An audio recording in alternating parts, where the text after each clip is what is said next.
అన్న నమస్తే అన్న. బీజేపీ ప్రభుత్వం ఎందుకు సౌత్ రాష్ట్రాల్లో పాగా వేయలేకపోతుంది, మరీ ముఖ్యంగా ఆంధ్రప్రదేశ్లో ఎందుకు పాగా వేయలేకపోతుంది? ఒకటి ఇప్పుడు బీజేపీ ప్రభుత్వం నరేంద్ర మోడీ గారి నాయకత్వంలో ఈరోజు భారతదేశం మొత్తం, అలాగే ఈరోజు నరేంద్ర మోడీ గారు ఒక ఇండియాకే కాకుండా ప్రపంచ వరల్డ్ లీడర్ అయ్యాడు. ఆయన ఆధ్వర్యంలో ఈరోజు దేశం బ్రహ్మాండంగా అభివృద్ధి చెందుతుంది. ప్రతి ఒక్కరూ ఈరోజు నరేంద్ర మోడీ గారి పాలన కావాలని దేశవ్యాప్తంగా కోరుకుంటున్నారు ప్రజలు.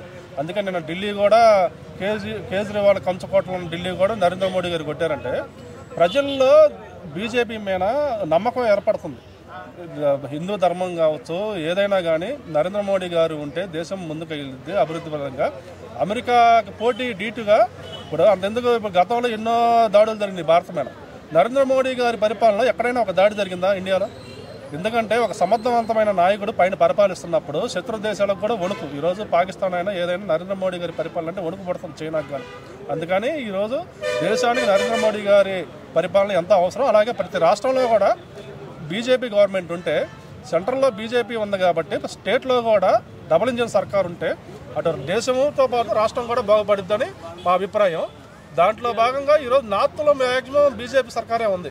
లేనిదల్లా మన తెలంగాణ, ఆంధ్ర, కర్ణాటక, తమిళనాడు అంటే ఓన్లీ సౌత్లోనే బీజేపీ. కేరళ కూడా లేదనుకుంటా, కేరళ కూడా లేదు. అంటే ఒక సౌత్లోనే బీజేపీ రావట్లేదు. ఇక్కడ ఏమైందంటే సౌత్లో, నార్త్లో ఏంటంటే వాళ్ళు ఈ డబ్బు అంటే ఓటుకి నోటు, ఈ పథకాలకి జనాలు అక్కడ అంటే ఏం అవసరం లేదు వాళ్ళకి. ఏంటంటే నార్త్లో వాళ్ళకి లీడర్ ఎవరైనా మంచివాడు అయితే సరే ఓటేసారు. ఇక్కడ సౌత్లో ఏంటంటే మన వాళ్ళు అలవాటు చేశారు జనాలకి ఓటుకి నోటు ఇవ్వటం, లేకపోతే ఈ బియ్యం బస్తాలు ఇవ్వటం, ఏదో రకరకాలుగా జనాల్ని. అంటే ఈ హామీలు అయితే పెన్షన్లు 4,000 5,000 ఇస్తున్నారు. ఇంకా నార్త్లో 200 పింఛనే ఇస్తున్నారు కొన్ని కొన్ని రాష్ట్రాలు. ఇప్పుడు మన ఎగ్జాంపుల్ ఆంధ్ర చూసుకుంటే 4,000 రూపాయలు పెన్షన్, 15,000 రూపాయలు మంచాన్న వాళ్ళకి, వికలాంగులకు 6,000.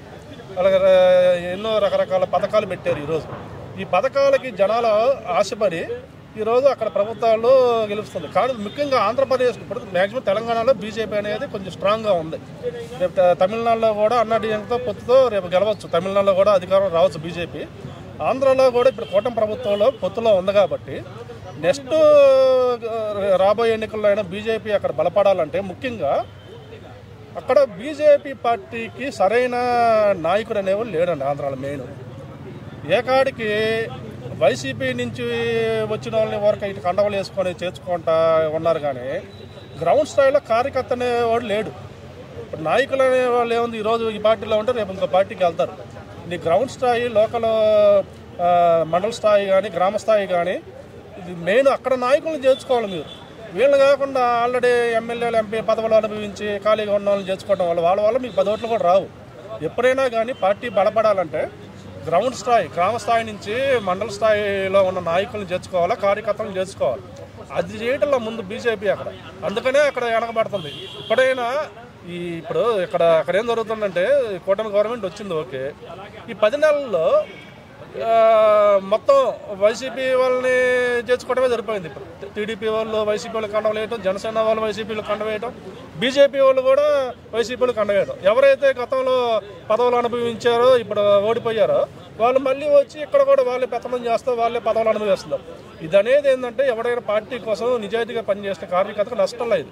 ఎందుకంటే గతంలో వాళ్ళు అనుభవిస్తున్నారు, మేము కష్టపడి పనిచేసాము, మాకేంది అసలుకి.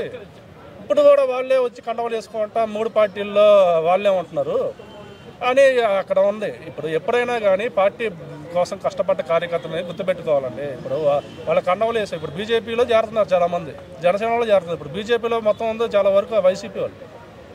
ఈ రకంగా నాయకులను చేర్చుకుంటే పార్టీ ఏం బలోపేతం. ఎప్పుడైనా పార్టీ బలోపేతం కావాలంటే కార్యకర్త గ్రౌండ్ స్థాయి నుంచి మండల స్థాయి వరకు కార్యకర్తలను చేర్చుకోవాలి. వాళ్ళే స్టాండర్డ్గా ఉంటారు. నాయకులు అనేవాళ్ళు ఈరోజు ఏమంటారు, రేపు వెళ్ళిపోతారు. ఇది చేస్తే బీజేపీ బలపడింది నాకు తెలిసి అక్కడ ఆంధ్రాలో కూడా. ఓకే అండి, థ్యాంక్ యూ.